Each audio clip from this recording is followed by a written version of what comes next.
জমি ও টাকা নিয়ে বিরোধে বাবার সামনে ভাইয়ের দুই চোখ তুলে নিলেন আপন দুই ভাই। কোনো মানুষের কাজ এটা কোনো মানুষ করতে পারে না। বরিশালের মুলাদিতে পারিবারিক আর্থিক বিরোধে এই মর্মান্তিক ঘটনা ঘটেছে। নাজিরপুর ইউনিয়নের সাহেবেরচর গ্রামের আশেদ ব্যাপারীর মেজো ছেলে রোকন এবং ছোট ছেলে স্বপন আপন সেজ ভাই রিপন ব্যাপারীর দুই চোখ তুলে নেয়। জায়গা জমি নিয়ে কিছু ঝামেলা ছিল, ওনাদের কাছে কিছু টাকা পয়সা পাইতো আমার বাবা। তো এইগুলোর ঝামেলা মিট করার জন্যই আমার বাবাকে ফোন দিয়ে নিছে। গ্রামে নেওয়ার পরে ওই যে রাত্রে 2:30-3টার দিকে আর কি প্রথমে বাইরা বাবাকে প্রচন্ড পরিমাণ মারছে, পিটাইছে। পরবর্তীতে আর কি যেটা চোখ উঠাই গেছে।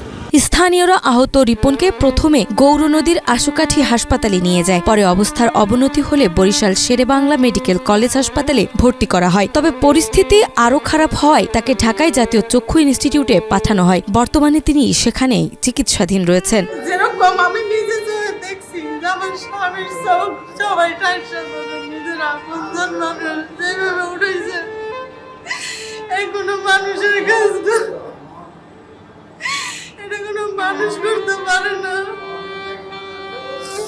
আমি এটা কি দেখলাম, আল্লাহ আমার কি দেখল, আমি এটা কিভাবে সহ্য করব? যে একটা বাপ ভাই তা অন্য মানুষ হলো সহ্য করা যাইতো, যে অন্য মানুষ তারা এটা করছে।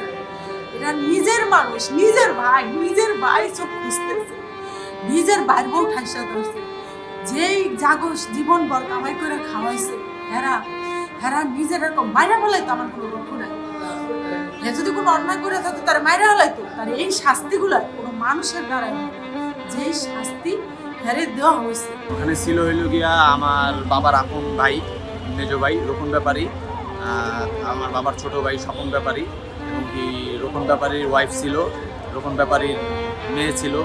এখানে আশপাশে আরও অনেক লোকজন ছিল, প্রায় মোট ওরা 8-9 জনের মতো লোক ছিল। নাজমা, মাই টিভি।